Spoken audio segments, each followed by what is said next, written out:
Hello बच्चों, good morning. आज की तारीख है 20 मार्च 2025। आज के करंट अफेयर क्वेश्चन में आप सभी का स्वागत है। बच्चों, आज हम सॉल्व करेंगे 20 मार्च के 10 करंट अफेयर क्वेश्चन पूरी व्याख्या के साथ सॉल्व करेंगे और हर प्रश्न के नीचे 2 से 3 लल्लन टॉप क्वेश्चन सॉल्व करेंगे जो कि कुछ महीने पुराने या कुछ सप्ताह पुराने करंट अफेयर क्वेश्चन होंगे। और इसके साथ साथ हम जीके जीएस प्रश्नों को भी सॉल्व करेंगे जो कि सभी एग्जाम के लिए जीके जीएस प्रश्नों को भी सॉल्व करेंगे जो कि सभी एग्जाम के लिए महत्वपूर्ण होंगे। और लास्ट के 2 मिनट में हम 19 मार्च के करंट अफेयर क्वेश्चन का रिवीजन करेंगे। ठीक है, तो इतनी क्लास को देखने के लिए आप सभी हमारे साथ 20 मिनट तक बने रहेंगे, जिसमें हम 19 मार्च के करंट अफेयर क्वेश्चन का रिवीजन करेंगे। 10 करंट अफेयर क्वेश्चन जो कि 20 मार्च से संबंधित हैं, इसका आप पूरी व्याख्या के साथ अध्ययन करेंगे। हर प्रश्न के नीचे 2 से 3 लल्लन टॉप क्वेश्चन जो कि कुछ पुराने करंट अफेयर क्वेश्चन होंगे, इनका रिवीजन करेंगे और जीके जीएस प्रश्नों का भी अध्ययन करने वाले हैं सिर्फ 20 मिनट में। तो वीडियो में अगर कोई प्रॉब्लम हो तो हमको ज़रूर बताएं। वीडियो अच्छी लगे तो प्लीज़ लाइक शेयर कमेंट जरूर करें। पहला प्रश्न देखते हैं। हाल ही में सुनीता विलियम्स और बिच बिलमोर 9 महीने अंतरिक्ष में रहने के बाद पृथ्वी पर क्रू 9 कैप्सूल की सहायता से लौटे हैं। इस कैप्सूल का संबंध किससे है? तो यह कैप्सूल है स्पेस एक्स कंपनी का। ठीक है, किसका है? तो स्पेस एक्स कंपनी का है। इस प्रश्न में थोड़ी व्याख्या देनी पड़ेगी क्योंकि प्रश्न बहुत ही महत्वपूर्ण है।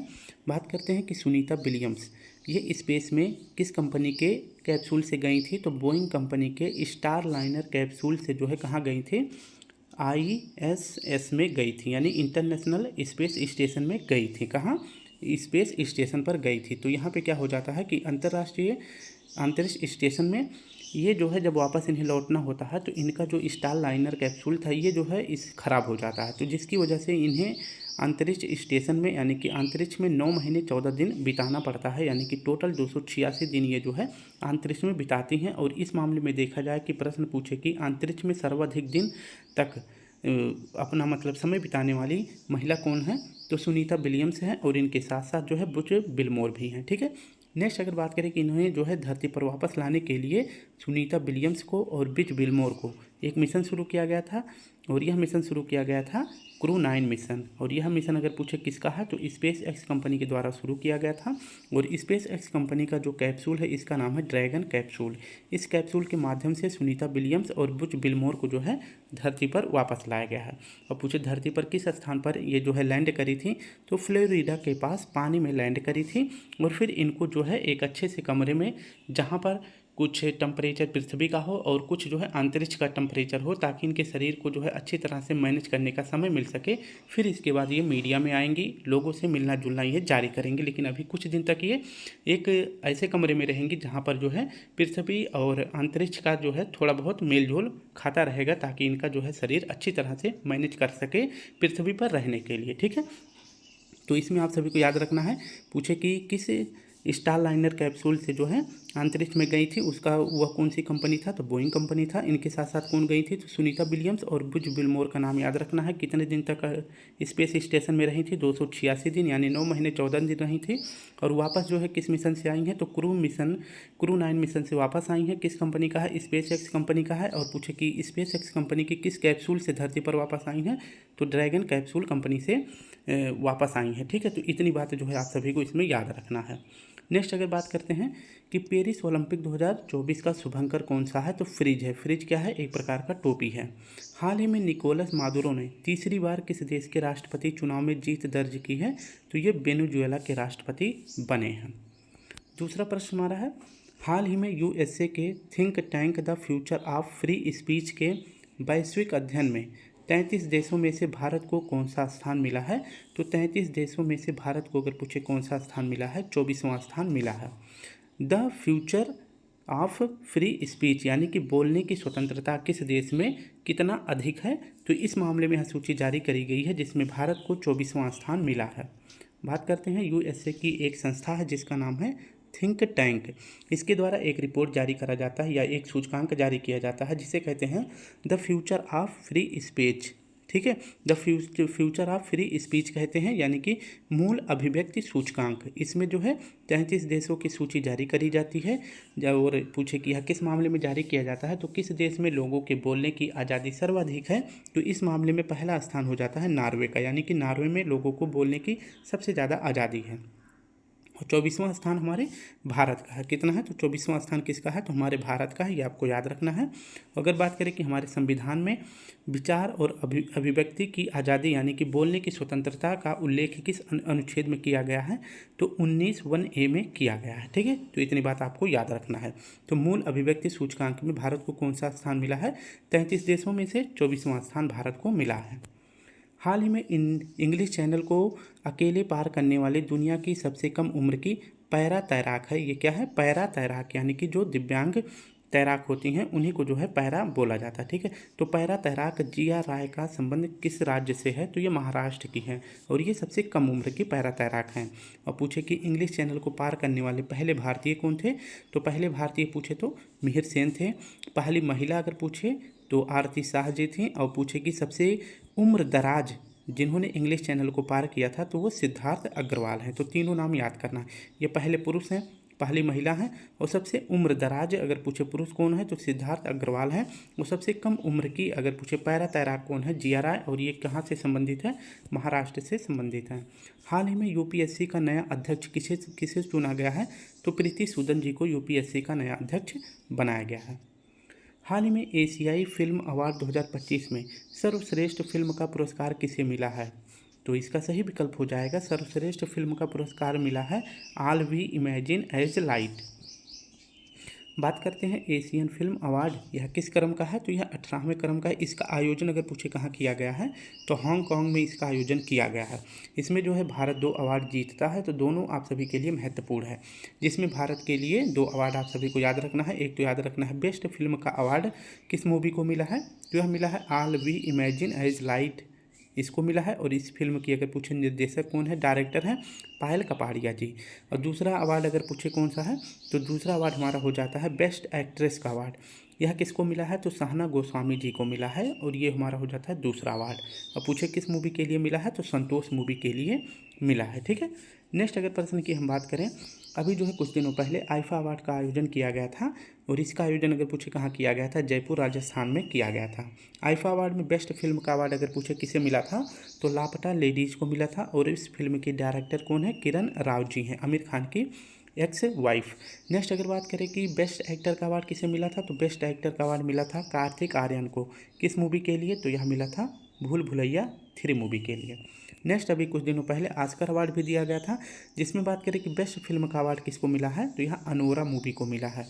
और वहीं पूछे कि 70वां राष्ट्रीय फिल्म का अवार्ड किसे मिला है तो जो 70वें क्रम का राष्ट्रीय फिल्म अवार्ड दिया गया है इसमें अगर पूछे कि बेस्ट फिल्म का अवार्ड किसको मिला है तो अट्टम मूवी को मिला है। और किस भाषा की मूवी है? तो यह मलयालम भाषा की मूवी है। हाल में भारतीय सेना की चिकित्सा सेवा में पहली महिला निदेशक बनने वाली महिला अधिकारी कौन है? तो साधना सक्सेना जी हैं। हाल में प्रकाशित एशियाई शेरों पर संरक्षण प्रयासों पर पुस्तक कॉल ऑफ द गिर के लेखक कौन है? तो कॉल ऑफ द गिर के लेखक हैं परिमल नाथवानी जी। नेक्स्ट हमारा प्रश्न है चौथा, प्रतिवर्ष दुनिया भर में विश्व गौरैया दिवस कब मनाया जाता है? तो विश्व गौरैया दिवस मनाया जाता है 20 मार्च को। कब मनाया जाता है? 20 मार्च को। और एक दिवस और मनाया जाता है, यानी कि 2 दिवस आप सभी को याद रखना है। तो दूसरा बताना है कौन सा दिवस मनाया जाता है। ठीक है, बात करते हैं 20 मार्च को विश्व गौरैया दिवस मनाया जाता है। और अगर बात करें कि दिल्ली और बिहार राज्य का जो राजकीय पक्षी है इसे किसे घोषित किया गया है? तो गौरैया पक्षी को घोषित किया गया है। ठीक है, तो 20 मार्च को ही विश्व गौरैया दिवस मनाया जाता है। इसकी मनाने की शुरुआत पहली बार कब करी जाती है? तो यह 2010 में मनाने की शुरुआत करी जाती है। नेक्स्ट मैंने पूछा कि एक और दिवस कौन सा मनाया जाता है? तो विश्व खुशहाली दिवस भी मनाया जाता है 20 ही मार्च को। ठीक है, सीआरपीएफ का दिवस अगर पूछे कब मनाया गया है तो यह कल मनाया गया है, यानी कि 19 मार्च को मनाया गया है। 22 मार्च को क्या मनाया जाता है? तो विश्व जल दिवस मनाया जाता है। और साथ साथ में बिहार स्थापना दिवस भी 22 मार्च को ही मनाया जाता है। हाल में चौथा राष्ट्रीय हिंदी विज्ञान सम्मेलन 2024 का आयोजन कहाँ हुआ है? तो इसका आयोजन किया गया है भोपाल में। हाल में पेरिस ओलंपिक 2024 में टेनिस में पुरुष एकल वर्ग का स्वर्ण पदक किसने जीता है? तो यह नोवाक जोकोविच ने जीता है। और पूछे कि ये किस देश के हैं? तो ये सर्बिया देश के हैं। हाल ही में खेलो इंडिया पैरा गेम्स 2025 का शुभंकर उज्ज्वला लॉन्च किया गया है इसका संबंध किससे है? तो उज्ज्वला जो लॉन्च किया गया है इसका संबंध हो जाता है गौरैया पक्षी से। आप सभी के लिए एक प्रश्न है, खेलो इंडिया पैरा गेम्स 2025। किसी भी प्रश्न का आप सभी जवाब नहीं देते हैं, सिर्फ क्लास को देखते हैं, इसके बाद चले जाते हैं, ठीक है। अगर ना आए, गलत ही जवाब दें, मैं उसको कमेंट में सही कर दूंगा। बस आप सभी के लिए ये पहला प्रश्न है कि खेलो इंडिया पैरा गेम्स 2025 का आयोजन कहाँ किया गया है, ये आप सभी हमें कमेंट बॉक्स में इसका जवाब जरूर देंगे, ठीक है।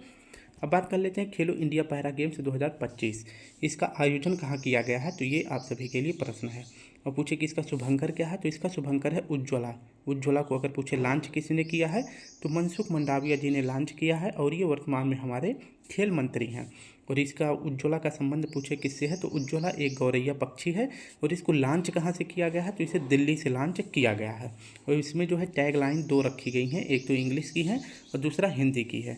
तो खेलो इंडिया पैरा गेम्स की टैग लाइन 2 है, याद रखना है कितना है, तो 2 है। एक तो इंग्लिश की है और दूसरा हिंदी की है। तो हिंदी वाली पूछे कौन सी है, हौसलों की उड़ान है, और इंग्लिश वाली चैंपियंस बियॉन्ड लिमिट जो है, ये दोनों जो है टैग लाइन है खेलो इंडिया पैरा गेम्स का। नेक्स्ट अगर बात करते हैं कि अभी कुछ दिनों पहले खेलो इंडिया विंटर गेम्स 2025 का आयोजन किया गया था, कहाँ पर, जम्मू कश्मीर और लद्दाख में किया गया था। और इसमें पूछे पहला स्थान किसका आया था, तो पहला स्थान आया था सेना का, और दूसरा स्थान पूछे किसका आया था, तो हिमाचल प्रदेश का दूसरा स्थान आया था। हाल ही में अगर पूछे भारतीय वायुसेना का पहला बहुराष्ट्रीय हवाई अभ्यास तरंग शक्ति कहाँ प्रारंभ हुई है, तो यह 2 जगह पे हुई है, राजस्थान और तमिलनाडु में। हाल ही में पेरिस ओलंपिक 2024 के समापन समारोह में भारत का ध्वजवाहक किसे चुना गया है, तो समापन समारोह का ध्वजवाहक किसे चुना गया है, मनु भाकर और PR सरजेश जी को चुना गया है। जबकि वहीं पूछे कि शुभारंभ का जो ध्वजवाहक है, यानी कि जब खेल की शुरुआत हो रही थी उस टाइम पे जो है ध्वजवाहक किसे बनाया गया था, तो PV सिंधु और शरद कमल को बनाया गया था। हाल ही में प्रारंभ द्विपक्षीय नौसैनिक अभ्यास वरुण 2025 का संबंध किससे है, तो वरुण अभ्यास जो है किसके बीच होता है, तो यह भारत और फ्रांस के बीच में होता है। ऑप्शन बी हमारा सही हो जाएगा। इसकी अगर व्याख्या देखें तो भारत और फ्रांस के बीच कितने अभ्यास होते हैं, तो कुल 3 अभ्यास होते हैं। एक तो होता है वरुण शक्ति अभ्यास, दूसरा वरुण अभ्यास और तीसरा गरुड़ अभ्यास। इन तीनों का अगर पूछे संबंध किससे है, तो इन तीनों का संबंध हो जाता है भारत और फ्रांस से, यह जो है संबंधित है, यानी भारत और फ्रांस के बीच यह आयोजन किया जाता है। अगर पूछे कि शक्ति अभ्यास किसका अभ्यास है, तो यह सेना का अभ्यास है। वरुण शक्ति किसका अभ्यास है, तो नौसेना का है। और गरुड़ शक्ति अगर पूछे किसका अभ्यास है, तो यह वायुसेना का है। ये तीनों अभ्यास किसके बीच होते हैं, यह तीनों अभ्यास होता है भारत और फ्रांस के बीच में। और यही जो नौसेना का अभ्यास है, इसमें अगर पूछे कि भारत की तरफ से किस जहाज ने भाग लिया है, तो विमान वाहक पोत INS विक्रांत ने भाग लिया है, ठीक है। तो इतनी सी बात आपको इसमें याद रखनी है। नेक्स्ट अगर बात कर लेते हैं कि वज्र प्रहार अभ्यास, तरकस अभ्यास, कोप इंडिया अभ्यास, ये तीनों अभ्यास किसके बीच होते हैं, तो ये तीनों अभ्यास इंडिया और USA के बीच में होते हैं। समुद्र लक्ष्मण अभ्यास, हरिमो शक्ति अभ्यास, ये दोनों अभ्यास किसके बीच होता है, तो भारत और मलेशिया के बीच होता है। मित्र शक्ति अभ्यास, सिलिनेक्स अभ्यास, ये सभी अभ्यास किसके बीच होते हैं, तो भारत और श्रीलंका के बीच होता है। हाल ही में रिम्पैक 2024 में किस जहाज ने नौसेना गनफायर सहायता प्रतियोगिता और रेडियो ट्रॉफी जीती है, तो INS शिवालिक ने जीती है। हाल ही में 50 किलोग्राम कुश्ती वर्ग में क्वालिफाई मतलब ओलंपिक में फाइनल में प्रवेश करने वाली पहली भारतीय महिला पायलट कौन है, तो विनेश फोगाट है। और इसके बाद ये जो है क्वालिफाई तो कर जाते हैं, लेकिन ये फिर जो है क्या होता है, ये डिस्क्वालीफाई भी कर दी जाती है, क्योंकि इनका जो है 50 किलोग्राम की कुश्ती में ये जो है अपना मतलब फाइट करने वाले थे, लेकिन इनका जो है 100 ग्राम अधिक निकल जाता है, तो जिसकी वजह से इन्हें जो है डिस्क्वालीफाई भी कर दिया जाता है, ठीक है। तो दोनों प्रश्न आप सभी को याद रखना है। सॉरी, 7वां प्रश्न की बात करते हैं। भारत का पहला PPP आधारित ग्रीन वेस्ट प्रोसेसिंग प्लांट कहाँ प्रारंभ होगा, तो यह MP में होगा। कहाँ पर, MP में होगा, यानी कि इंदौर में होगा, ठीक है। तो ऑप्शन ए हमारा सही हो जाएगा। इसकी अगर व्याख्या देखें तो ग्रीन वेस्ट प्रोसेसिंग प्लांट, इसकी आधारशिला कहाँ रखी गई है, तो इंदौर के मध्य प्रदेश में रखी गई है, यानी कि इंदौर में रखी गई है, आपको याद रखना है। और यह किस प्रकार का है, यानी कि यह किस पर आधारित है, तो PPP मॉडल पर आधारित है। और यह भारत का पहला PPP मॉडल पर आधारित ग्रीन वेस्ट प्रोसेसिंग प्लांट है जो इंदौर में स्थापित हुआ है। PPP मॉडल का अर्थ क्या होता है, तो इसका अर्थ होता है प्राइवेट पब्लिक पार्टनरशिप, यानी कि पब्लिक मतलब होता है इसमें सरकार और जो प्राइवेट कंपनी है, ये दोनों एक साथ मिलकर जो है कार्य करने वाली हैं। यानी कि यह जो है इससे कौन सा कार्य किया जाएगा, तो ग्रीन वेस्ट प्रोसेसिंग प्लांट, यानी कि इसका उद्देश्य है वेस्ट यानी कचरा को वेल्थ यानी कि धन में बदलना, यानी कि जो कचरा है उसको धन में बदलना, इसके लिए जो है प्लांट कहाँ पर लगाया गया है, इंदौर में लगाया गया है, जो कि पीपीपी मॉडल पर आधारित है। नेक्स्ट अगर प्रश्न की बात करते हैं, भीख देना कहाँ अपराध घोषित किया गया है, तो भारत का 2 ही ऐसा शहर है जहाँ पर भीख देना अपराध घोषित किया गया है। एक तो हो जाता है इंदौर, आई फॉर इंदौर, और दूसरा हो जाता है BH यानी भोपाल। ठीक है, तो 2 ऐसे शहर हैं जहाँ पर भीख देना और भीख लेना दोनों अपराध घोषित किया गया है। नेक्स्ट अगर बात करते हैं कि हाल ही में बांग्लादेश की अंतरिम सरकार का प्रमुख किसे नियुक्त किया गया है, तो यह मोहम्मद यूनुस जी को नियुक्त किया गया है। हाल ही में बिम्स्टेक व्यापार शिखर सम्मेलन का पहला संस्करण कहाँ आयोजित हुआ है, तो भारत में हुआ है। और वहीं पूछे कि बिम्स्टेक में कुल कितने देश शामिल है, तो 7 देश शामिल है। इसका मुख्यालय पूछे कहाँ है, ढाका में। और वर्तमान में बिम्स्टेक के अध्यक्ष पूछे कौन है, तो इंद्रजीत पांडे जी हैं। हाल ही में केंद्रीय खेल मंत्री मनसुख मंडाविया ने फिट इंडिया आइकन के लिए किसे नामित किया है, तो फिट इंडिया आइकन जो है किसे बनाया गया है, ऑप्शन बी आयुष्मान खुराना को बनाया गया है। ठीक है, अगर बात करते हैं कि फिट इंडिया मूवमेंट यह कब शुरू किया गया था, तो यह पीएम मोदी जी के द्वारा शुरू किया गया था 29 अगस्त 2019 को। और आप सभी को बताना है कि 29 अगस्त को कौन सा दिवस मनाया जाता है, तो यह मनाया जाता है खेल दिवस। राष्ट्रीय खेल दिवस जो है 29 अगस्त को मनाया जाता है। और 29 अगस्त को इसलिए ही शुरू किया जाता है क्योंकि 29 अगस्त को मेजर ध्यानचंद जी का जन्मदिन होता है, और इसी दिन जो है स्टार्ट कर दिया जाता है फिट इंडिया मूवमेंट। ठीक है, और इसी के तहत जो है फिट इंडिया मूवमेंट के तहत फिट इंडिया आइकन घोषित किया गया है, यानी कि भारत के जो युवा लोग हैं वो किस प्रकार से फिट रह सकते हैं, किसको देखकर सीखे, तो यह आयुष्मान खुराना जी को जो है फिट इंडिया आइकन घोषित किया गया है। ठीक है, तो अगर बात करें इनको किसने घोषित किया है, तो खेल मंत्री मनसुख मंडाविया जी ने फिट इंडिया आइकन घोषित किया है आयुष्मान खुराना जी को। ठीक है, नेक्स्ट वही प्रश्न की अगर हम बात करें कि एक शूज है यानी एक जूता है जिसका नाम है स्केचर्स। ठीक है, तो स्केचर्स का अगर पूछो ब्रांड एम्बेसडर किसको बनाया गया है, तो जसप्रीत बुमराह जी को बनाया गया है। और ये जो है क्रिकेटर हैं और ये फास्ट बॉलर हैं। ठीक है, क्रिकेटर के साथ साथ ये फास्ट बॉलर हैं। नेक्स्ट अगर बात करते हैं के श्रीकांत जी को जो है सद्भावना राजदूत घोषित किया गया है। क्या सद्भावना राजदूत घोषित किया गया है किसके लिए, तो जो अंधापन है इसको समाप्त करने के लिए सद्भावना राजदूत किसे बनाया गया है, के श्रीकांत जी को बनाया गया है। नेक्स्ट अगर प्रश्न की बात करें हम, हाल ही में पहले विज्ञान रत्न पुरस्कार के लिए किसे चुना गया है, तो डॉक्टर गोविंद राजन जी को चुना गया है। हाल में भारतीय नौसेना ने पर्वत प्रहार अभ्यास कहाँ आयोजित किया है, तो पर्वत जो है कहाँ पाया जाता है, लद्दाख में, तो इसलिए इसका सही विकल्प आप लगाएंगे लद्दाख में। 9वां प्रश्न हमारा है, हाल ही में आरबीआई ने स्थानीय मुद्राओं पर व्यापार को बढ़ावा देने के लिए किसके साथ समझौता किया है, तो स्थानीय मुद्रा में व्यापार को बढ़ावा देने के लिए किसके साथ समझौता किया गया है, तो मॉरिशस के साथ समझौता किया गया है। ऑप्शन ए हमारा सही हो जाएगा। RBI reserve bank of India यह जो है मॉरिशस के साथ जो है स्थानीय मुद्रा में व्यापार को बढ़ावा देने के लिए समझौता किया है। यहाँ बात करें कि जो हमारे देश की मुद्रा है वह क्या है, वह रुपया है, और जो मॉरिशस है इसका भी जो है अगर पूछे मुद्रा क्या है तो यह रुपया है। तो दोनों जो है अब अपने व्यापार को किस में करेंगे, तो रुपया में करने वाले हैं। और पहले किस में करते थे, तो पहले ये डॉलर में जो है अपना व्यापार करते थे, यानी कि हमारे पास जो है रुपया विकल्प होता था, लेकिन जो है पश्चिमी देश जैसे कि अमेरिका हो गए, ब्रिटेन हो गए, इन सभी के दबाव के कारण जो है हम व्यापार किस में करते थे, डॉलर में करते थे, जिससे जो है डॉलर जो है ऊंचाई के साथ यानी तेज़ी से ऊपर जा रहा था और हमारा रुपया जो है प्रतिदिन जो है नीचे गिर रहा था।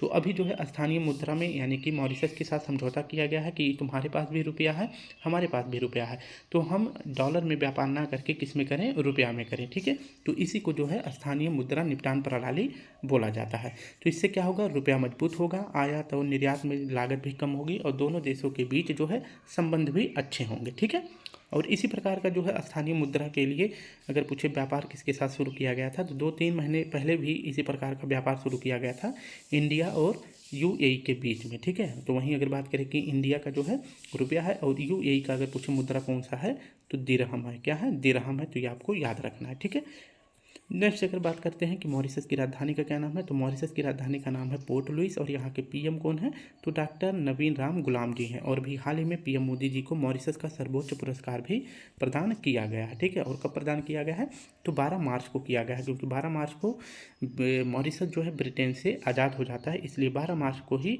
यहाँ का जो है राष्ट्रीय दिवस मनाया जाता है। और इस पर जो है सर्वोच्च पुरस्कार किसको दिया गया है, पीएम मोदी जी को दिया गया है।